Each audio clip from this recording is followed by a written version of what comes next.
development and the empowerment of our people, especially women. We also discussed the opportunities for cooperation in areas such as agriculture, trade, education, infrastructure, and energy, and other social engagements. We are pleased that our ministers have held discussions amongst themselves to strengthen the various areas in which we can cooperate between our two respective countries. We acknowledge the significant strides that Ukraine has taken, and in particular, President Zelensky, to expand relations with the African continent.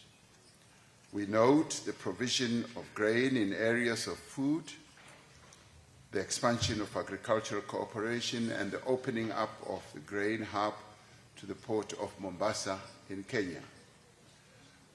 These are direct outcomes of discussions that were held when we visited Kyiv in June 2023 as part of the African Peace Initiative. Our engagement today was an opportunity to discuss our shared interest in advancing peace, security, stability, and sustainable development on the continent, in Ukraine and across the world. We have reinforced our common commitment to the respect of the rule of law in international relations, multilateralism, the central role that the United Nations plays in global governance, and the maintenance of global peace and security. South Africa is deeply concerned about the continuing conflict in Ukraine, the continuing loss of civilian lives, the damage to critical infrastructure, and deteriorating humanitarian situation. South Africa believes that the only path to peace is through diplomacy, inclusive dialogue, and a commitment to the principles of the United Nations Charter.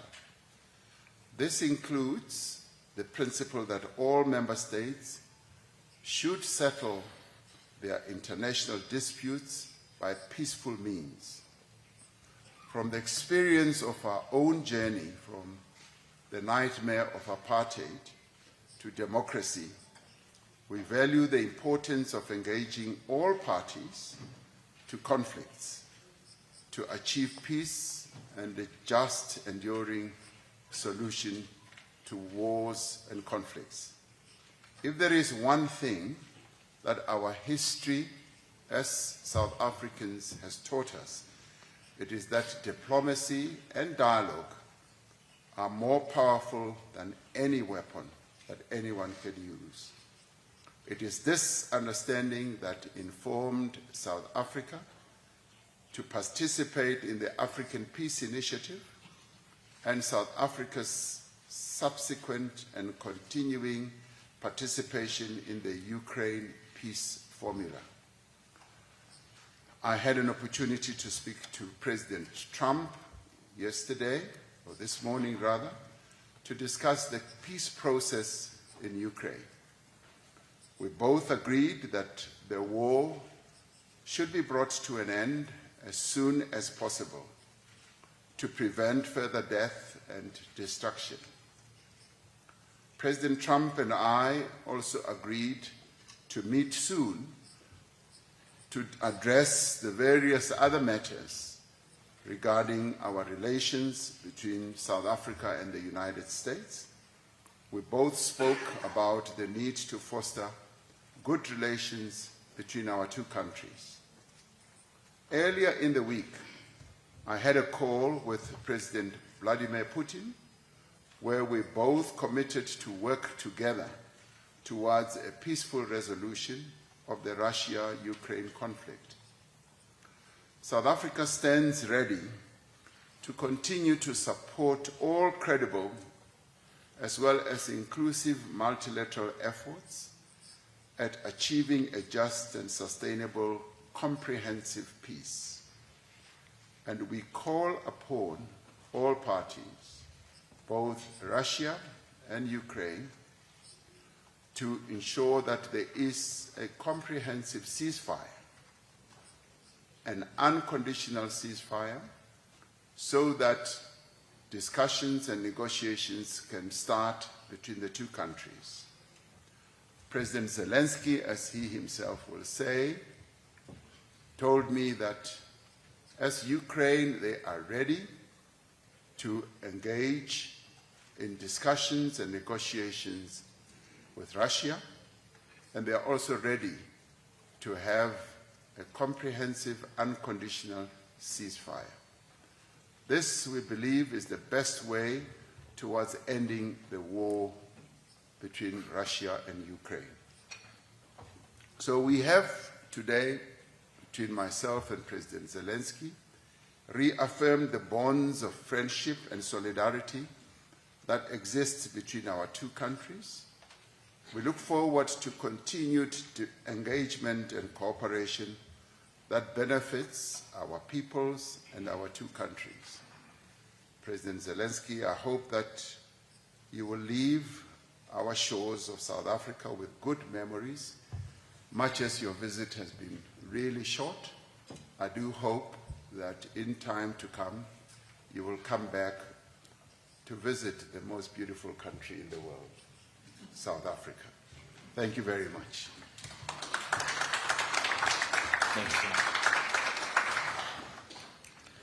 Дуже дякую, шановний президент, шановний пане президенте Рамафоза, шановні присутні, шановні наші команди, присутні журналісти.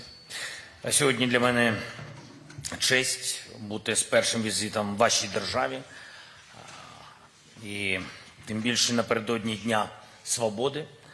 Це свято, що відображає головні цінності вашого народу і поєднує нас з вами, наше прагнення до свободи, наше прагнення до незалежності, до рівності і поваги. Все це є цінностями, які зрозумілі в усіх частинах світу. Ми боремось заради нашої свободи у повномасштабній війні вже більше, ніж 3 роки. Ми боремось проти окупації Росії, проти принижень наших людей, проти будь-яких знущань з України і з українців. Сьогодні вранці наша країна пройшла через нову російську атаку, дуже масштабну, дуже. Більш ніж 200 повітряних цілей. Це ракети, в тому числі балістичні та ударні дрони. На жаль, на превеликий жаль, є руйнування, є втрати у нашій столиці, в інших наших містах, в усіх регіонах України. Більш ніж 80 людей поранені цими ударами. Сьогодні, на жаль, є загиблі в Києві, серед загиблих рідні брат, сестра, хлопцю був 21 рік, дівчинці 19 років. І мої співчуття усім, хто втратив рідних, близьких людей. Зараз, коли я говорю, ще тривають рятувальні операції, через цю російську атаку я вирішив скоротити програму візиту до вашої прекрасної країни, але залишаю нашого міністра закордонних справ, щоб проявити нашу повагу і провести всі зустрічі, які планувались, і які дуже важливі на рівні наших міністрів і з лідерами громадської думки, і також зі студентами вашої країни. Ми вдячні вам за повагу до України, за підтримку і однакове з нами відчуття того, що цю війну треба якнайшвидше завершувати. Ми сьогодні саме про це найперше говорили з паном президентом, з президентом Рамафозою. Коли пан президент був з візитом в Україні, він казав мені, і це були дуже, вважаю, дуже правильні слова, що потрібне припинення вогню, безумовне припинення вогню. І я погоджувався і говорив у відповідь, що все залежить від бажання Росії. Саме в Москві мають ухвалити рішення про тишу та віддати потрібні накази їхній російській армії. Ви знаєте, цього року на Великдень була можливість припинити вогонь, і ми були абсолютно готові до цього та діяли дзеркально, абсолютно на тишу відповідали тишою, але від російських ударів захищалися. На жаль, після Великодня Росія поновила штурми на фронті та удари по наших містах, по наших селах, по цивільній інфраструктурі. Сьогодні ми говорили з президентом про те, як важливо, щоб глобальні зусилля зараз максимально об'єднались та щоб був потрібний тиск на Росію, щоб закінчити війну, тиск заради миру. Також ми говорили про можливості на рівні Великої Двадцятки. Південна Африка зараз головує у G20, і роль країн Двадцятки може бути значно більшою у захисті життя, і ми дуже на це розраховуємо. Звісно, дуже важливий двосторонній порядок денний. Україна має значну силу в гарантуванні енергетичної безпеки і в таких галузях промисловості, як виробництво добрив.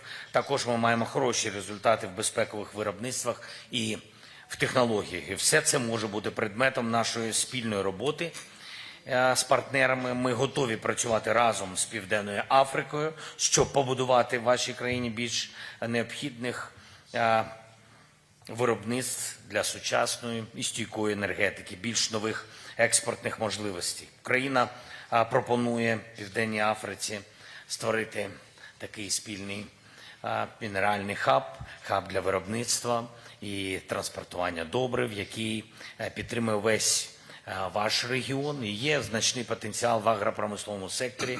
Наші спільні проекти в сільському господарстві і інших галузях можуть збільшити двосторонню торгівлю України та Південної Африки. Ми готові працювати разом для створення сучасних систем безпеки, зокрема на об'єктах, як ваші національні парки та міста, нові технологічні кроки з нашого боку, ми готові про це говорити. Ми можемо також працювати разом для суттєвого збільшення генерації електроенергії в вашій країні від атомної до відновлювальної енергетики. Доступна, дешева енергія завжди допомагає економічному зростанню. Я доручив нашим урядовцям детально опрацювати кожен можливий спільний проєкт між нашими країнами. І ще одне. Сьогодні я передав президенту Рамафозі список з 400 українських дітей. І це дуже важливо для нас, які зараз проти їхньої волі знаходяться в Росії. На жаль, через війну ми маємо цю страшну проблему. Росіяни викрали в Україні на окупованій території десятки тисяч дітей. Ми маємо повернути всіх.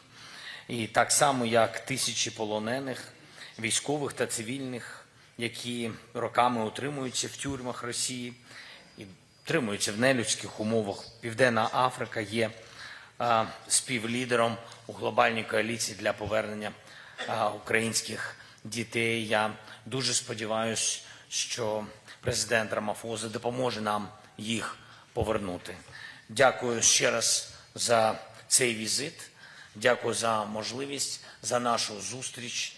І дуже віримо, що президент, Південна Африка і інші партнери в Африці допоможуть зупинити Росію і змусити Путіна підтримати режим повного, безумовного припинення вогню. Дякую. Слава Україні!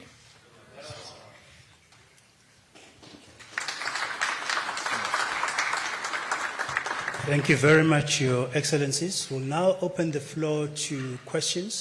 We had agreed that we'll take 3 questions from the South African side, 3 questions from our international colleagues, and the first question will go to Ms. Jones from the BBC. If you could please introduce yourself.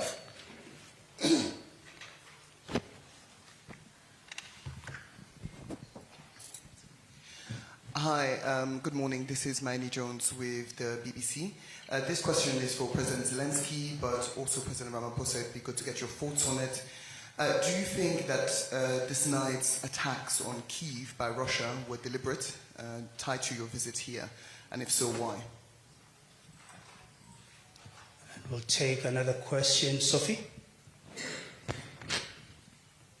Can we please get the mic to the front? Thank you. Thank you, Sophie Mkwena from the South African Broadcasting Corporation. My question is directed to President Zelensky and President Ramaphosa. The issue of the peace process has been a thorny one with different interest groups in terms of regions and countries. But President Ramaphosa, you spoke to President Trump, you spoke to President Zelensky, you spoke to President Putin, and you do engage with the European Union. Is there a possibility for ceasefire? And who will be the guarantors? And this question is directed to both President Ramaphosa and President Zelensky. And lastly, on the President Trump's issue in particular, and the question is directed to the two leaders. The United States of America in recent time has been pushing for an agreement. And it looks like yesterday Washington was impatient. Is there a room for the U.S. posture in terms of playing a more productive role to assist and to both leaders? Thanks. Thank you very much. We will take those first two questions, Your Excellencies, starting with President Zelensky. Окей, дякую дуже. Кожна така атака, вона не єдина. Це, на жаль, не єдина, це відбувається час від часу. Атаки російські, вони щоночі біля 100-120 іранських шахедів або подібних відповідних далекобійних дронів використовує Росія щоночі. Тобто ви розумієте, що більше 100 цілей щоночі є. Це як мінімум. Плюс є відповідні ракети, включаючи балістику. Тому, на жаль, я б не пов'язував ту чи іншу атаку з чимось конкретним. Сьогоднішня атака, безумовно, одна з найскладніших, найнахабніших з боку Росії. 215, якщо я не помиляюсь, зафіксовано ударних дронів, балістичних і інших ракет. По цивільній інфраструктурі, по людям, по житловому сектору, по різній інфраструктурі. Тобто це серйозний удар. З чим він пов'язаний? Ну, я думаю, що пов'язувати з візитом в Південну Африку я б не став. Безумовно, Путіну не подобається присутність України в Африці. Безумовно, йому дуже не хочеться, щоб Україна будувала нормальні людські, передусім, гуманітарні, економічні відносини з країнами вашого континенту. І завжди Росія пробувала це робити, і не тільки на африканському континенті, на жаль, і на інших континентах, і в Латинській Америці, всюди. Абсолютно всюди вони це роблять. Вони хочуть ексклюзивну присутність на континентах і в вашій країні, і в інших країнах. Це, така політика їх. Допускати це або не допускати – це вже внутрішнє рішення кожної країни. Ми зі свого боку не претендуємо на ексклюзив. Ми за добрі, продуктивні відносини з вашою країною і з іншою. І в цьому і є сенс свободи. В цьому і є сенс конкуренції. В цьому і є, в принципі, сенс, мені здається, нормального глузду. Життя. В цілому. Люди обирають там, де їм хочеться, там, де їм приємно, там, де люди їх спільних цінностей. Ви за все це боролись. І у вас є велика перемога. І ви це знаєте. І ми боремось просто за право вибору в усіх інших напрямках. з ким працювати, з ким бути в майбутньому, з ким жити. Тому ми захищаємо саме свої права. Ось що відбувається. А Росія розуміє, що Україна стоїть, захищає свої права і тисне на наших людей. Тисне і на Америку. З чим я ще пов'язую сьогоднішній удар. Або передусім. Вчора в Лондоні була зустріч. І дійсно були присутні європейські країни, і Сполучені Штати Америки, Україна, Британія, Франція, Німеччина, Сполучені Штати Америки. Вчора була розмова. Вона закінчилась у будь-якому випадку. Вона була непроста, але конструктивна. Вона закінчилась не розбіжностями, а все одно бажанням працювати далі.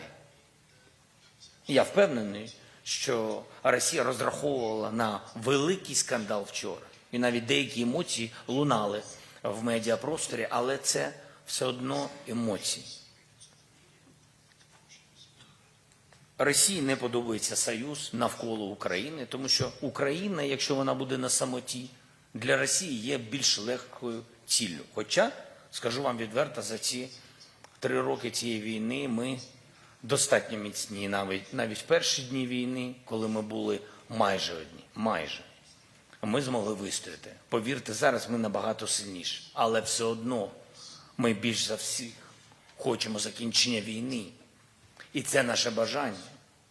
І зустріч сьогодні ми починали з президентом Рамафозою говорити не про економіку, хоча це важливо, а про те, як завершити війну. Про те, як примусити до повного, безумовного припинення вогню.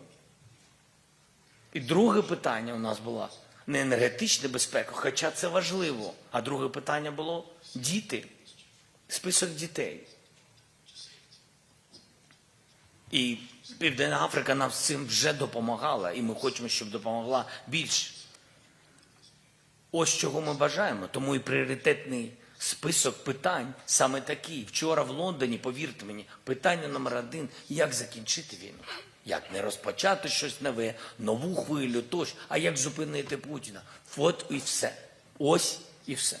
Це що стосується атак. Але я чесно вам скажу, так воно не працює. Якщо заявляє Росія, що вона готова до припинення вогню, треба їм зупиняти масові удари по Україні. Тому що терпець, я не знаю, у кого там щось відбувається всередині, але терпець не витримає саме українців. Розумієте? Бо ми під ударами, ніхто більше. Я нікому цього не бажаю, але ми під ударами російських ракет. Може, я дуже довго відповідаю, президент Рамафоза, вибачте мене. Mr. President.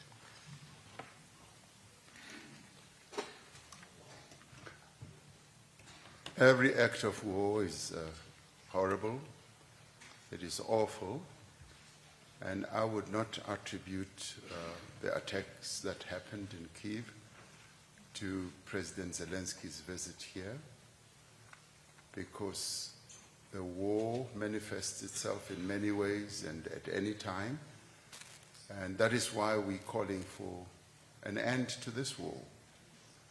This is a war that has not only affected Russia or Ukraine, it has also affected a number of other countries. That is why the African Peace Initiative leaders went to Kyiv and Moscow to plead for war and to call on the leaders, to plead for the end of the war rather, and to call on the leaders to sit around the table and negotiate the end to this war. All wars do come to an end, and it depends at what stage they come to an end, and we say it should be sooner rather than later, because the continuation of this war continues to wreak havoc, destruction of lives, infrastructure, economies of both countries are negatively affected, and indeed it affects trade between those two countries and many other countries. And it is therefore important that this war should be brought to an end, and it is a good signal from President Zelensky that Ukraine is agreeable to a ceasefire, unconditional ceasefire that is, so that discussions and negotiations can then ensue. This, we believe, is a very positive signal that should be embraced. My sister Sophie asks who would be the guarantors of this peace process. I think the world as a whole is ready to act as guarantors. We as South Africa would be willing to play our role in supporting the peace process between Ukraine and Russia. And I do believe that the leaders on the African continent who went to Russia and Ukraine would be willing to play that positive role as well. For us, it is important that this war should be brought to an end, and we would like to see an agreement, first for a ceasefire, and secondly, to bring the war to an end completely. You ask, is there room for the US to play a productive role? I do believe that yes, the United States, indeed Europe, and of course the African continent would be willing and prepared to play a productive role. And this is what we as South Africa are also prepared to do. We've been tangentially involved in this whole process of seeking to bring about peace between the two countries, as we have participated in a number of initiatives, starting off with the building peace, as well as dealing with issues, what other people may think are mundane, like the return of the children. We've been dealing with that as South Africa, so in many ways we are involved in ensuring that there is a peace process that is effective between the two countries. Thank you. Thank you very much. Kate Bartlett. Yes, thank you very much. First for President Zelensky, do you have any Just comment? an intro, Kate. Please introduce yourself. I'm sorry. Kate Bartlett from NPR, National Public Radio in the US. For President Zelensky, do you have any comments on Trump's final offer? And for President Ramaphosa, do you agree with the US position that Ukraine may have to cede some territory to Russia to achieve a peace? Thanks very much. Thank you. Peter?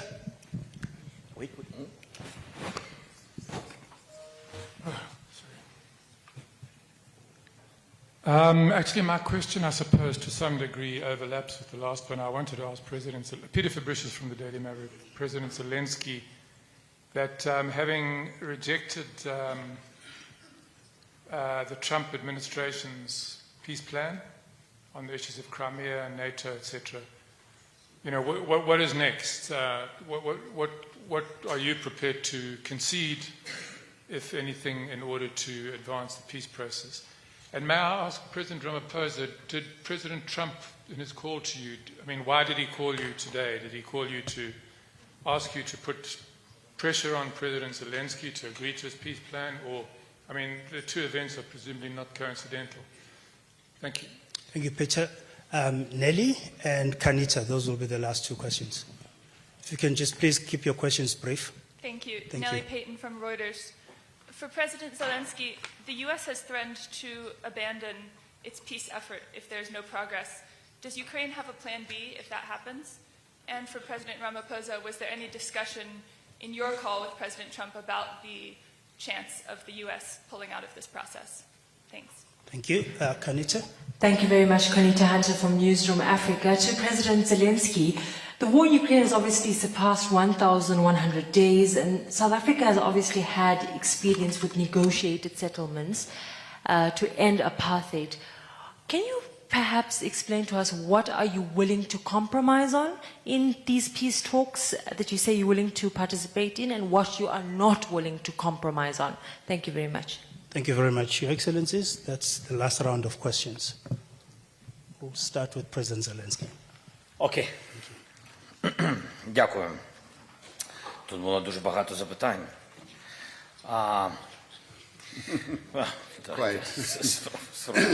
Спробуємо трішки спочатку. Так, президент Трамп, його команда в Саудівській Аравії запропонували безумовно припинення вогню. Україна це акцептувала, безумовно, Росія – ні. Далі ми чули сигнали в медіапросторі, як я сказав, і в Великдень тощо, що Росія начебто готова, навіть не маючи ніяких стосунків, навіть маючи війну. Ми в медіапростор так само передали, хоч це не офіційні заяви, ми передали, що ми готові, і так і було. Ми готові до дзеркальних кроків. Росія не стріляла, ми не відповідали. Президент Трамп запропонував мінерал-угоду. Все, що було поза Конституцією України, так, ми прибрали. І ми одразу пішли на меморандум, який не йшов в розріз нашому законодавству, і ми підписали. Президент Трамп і Сполучені Штати Америки сказали, що якщо одна із сторін не погодиться на повне припинення вогню і на інші додаткові кроки, які наближають сторони до закінчення війни, будуть сильні кроки вперед, включаючи санкційні тощо. Ми все це так і сприймаємо. Ми все робимо, що пропонували партнери, тільки те, що суперечить нашому законодавству і Конституції, ми не можемо робити. І це зрозуміло, бо навіть боротьба за незалежність нашої держави, за наш суверенітет і за територіальну цілісність – це наше виживання. І тут ми абсолютно прямі і абсолютно прозорі. Я не бачу зараз сильного тиску на Росію і нових якихось сильних санкційних пакетів проти агресії Російської Федерації. Ну, поки що ми дуже надіємось. Без закидів, абсолютно без емоцій і закидів дуже прямо говоримо. Вважаємо, що при більшому тиску на Російську Федерацію ми зможемо наблизити наші сторони, якщо хочете, хоча ми наближені, окей, дипломатичною мовою зможемо наблизити сторону до повного безумовного припинення вогню. Це крок номер 1. І коли ми говоримо про ваших запитання, про компроміси тощо, я вважаю, що на нас напали, у нас окупували територію, вбити тисячі, десятки тисяч людей, заживо поховано багато дітей і дорослих, і те, що Україна готова сісти за стіл перемовин після ceasefire, після повного припинення вогню з терористами, які все це влаштували на нашій землі, виключно на нашій землі, це великий компроміс. Друга історія. Ми не хочемо, щоб ця війна продовжувалась. І тому ми говоримо, що перший крок – ceasefire. І тут не треба, тут, скажімо так, всі ініціативи, вони важливі. Різні ініціативи можуть бути, але все одно кожен з лідерів, які пропонують ту чи іншу мирну ініціативу, починає з чого? Повне, безумовне припинення вогню. Всі на це погоджуються, окрім Російської Федерації. Друге, нам треба повернути дітей. Це червона лінія – не забути дітей. Так, ми не збираємось забувати наших громадян. Це знов-таки наша Конституція, права, обов'язки наші. Далі, ми хочемо зробити обмін. Всіх на всіх. Військових. Повернути цивільних. Повернути журналістів. Перші окупації України були в 2014 році. Люди сидять майже 12 років за ґратами в Росії. Ми хочемо повернути людей додому. Ми хочемо повернути дітей батькам, дідусям, якщо їх батьки загинули в час цієї війни. Ми не хочемо від цього відмовлятись. Так, і це червона лінія. Кому вона заважає? Що тут неправильного? Хто буде гарантом? Дивіться, передусім, номер один, перед тим, як говорити про хто може бути гарантом, треба зрозуміти гарантом чого. Ми дуже надіємось і віримо, що Сполучені Штати Америки можуть тиснути сильніше і буде повне припинення вогню. Але є дуже серйозний момент. Хто буде гарантом? Гарантом, передусім, гарантій безпеки для України, бо не хочеться, щоб це був заморожений конфлікт, і через рік, 2-3 почнеться війна. Знов почнеться війна. І в цьому всі повинні бути зацікавлені, що гарантами можуть бути сильні країни або сильні союзи. Я не хочу сьогодні говорити дуже багато про НАТО, але на нашому континенті це зрозумілий формат. І якщо союзники не підтримують нашу участь в НАТО, ми говоримо завжди, послухайте, якщо ви не підтримуєте, це ви є членами НАТО. Росія не може накладати вето. Це ваше рішення. Подобається нам воно чи не подобається, але ви свободні люди, це ваше рішення. Окей, дайте інші гарантії безпеки. І ми хочемо, щоб серед гарантерів безпеки були сильні гравці, у кого є сила. Хто не боїться Росії і хто має вплив на Росію. Безумовно економічні, безумовно історичні. Безумовно повинні бути Сполучені Штати Америки. Безумовно повинна бути Європа. Через те, що ми знаходимося в Європі.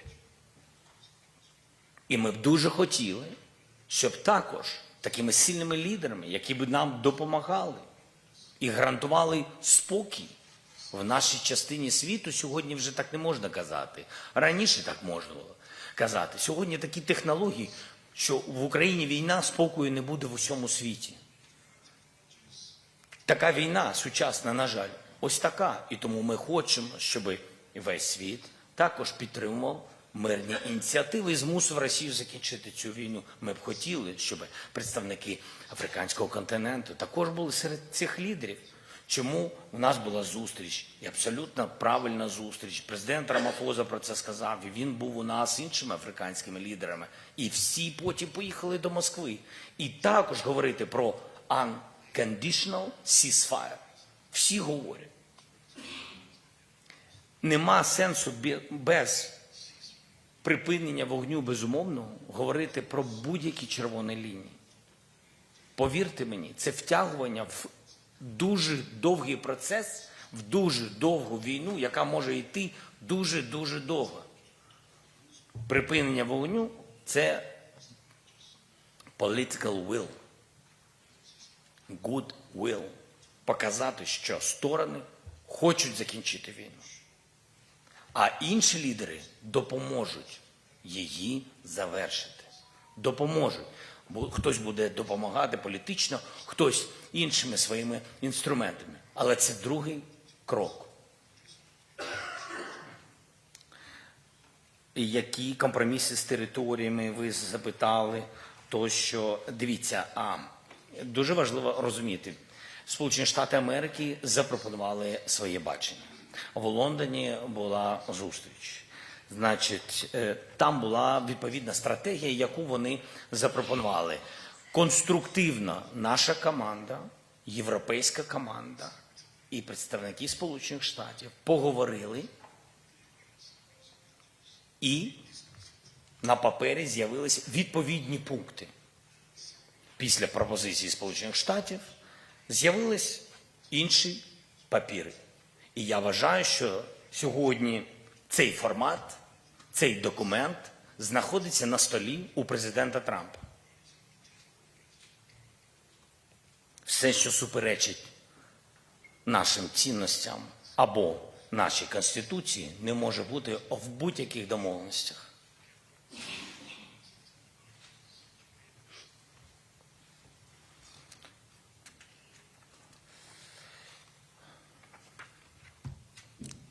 I don't remember really how many questions. I don't remember. Mr. President, I try to answer to everything. I'm not sure, but sorry if I forgot something from your questions. Yes, there were many questions. And I don't remember them all as well. but let me give it a try. The lady from NPR asked whether do we agree that Ukraine may have to cede territory. That I see as something that amounts to a precondition. And I think what we should focus on is that there is a willingness and a commitment from Ukraine for an unconditional ceasefire. An unconditional ceasefire sets a very good and positive tone to negotiations to commence. It is a confidence-building measure that should be a key ingredient in a negotiation process. So I see this as a great progress. When I last met President Zelensky in New York, on the side of the United Nations General Assembly, he was grappling with this whole question of, say, preconditions. And I know that he expressed a very strong view on security measures to be put in place or guarantees. And I shared our own South African experience with him and said that the negotiations that brought an end to the nightmare of apartheid were held on a no precondition basis. The issues that became conditions emerged out of the negotiations, and we never put preconditions before the negotiations commenced. And that was a great advantage to a whole process of bringing an end to apartheid. And I therefore believe that President Zelensky's agreement and commitment to an unconditional ceasefire should be seen in positive light, as the issues about ceding territory and everything else should be negotiated at the negotiating table or talked about at the negotiating table. And of course, once a ceasefire is in place, it is a process that will have built confidence that indeed anything but everything can be discussed and negotiated around the table. Peter Fabricius wants to know whether the call with President Trump was meant to sort of precede this visit. No, the call between myself and President Trump was long in the making, and I last spoke to President Trump in January as he was going to be inaugurated, when I congratulated him. So we've had a second call now, which was a very cordial discussion. And of course, as President Zelensky is paying a visit here, the issue of the war in Ukraine and Russia came up, and we discussed that as well as many other issues that we touched on. The lady from Reuters wanted to know about the U.S. pulling out of the peace process. Of course, it is the U.S. that needs to decide on the role they want to play.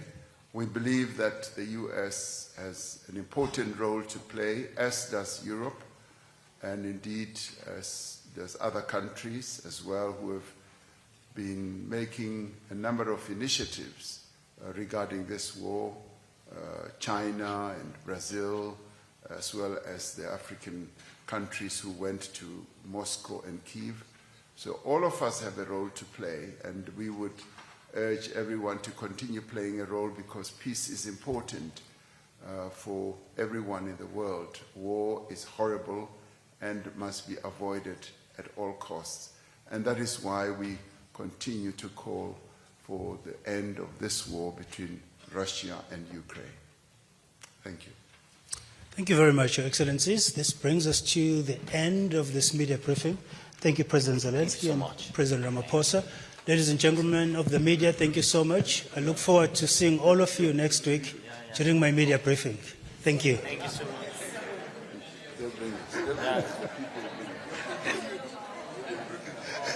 Next Steve.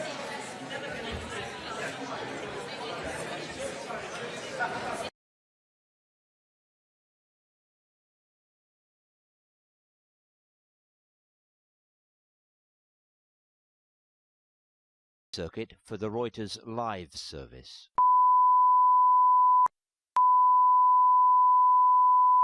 This is the primary audio circuit for the Reuters live service.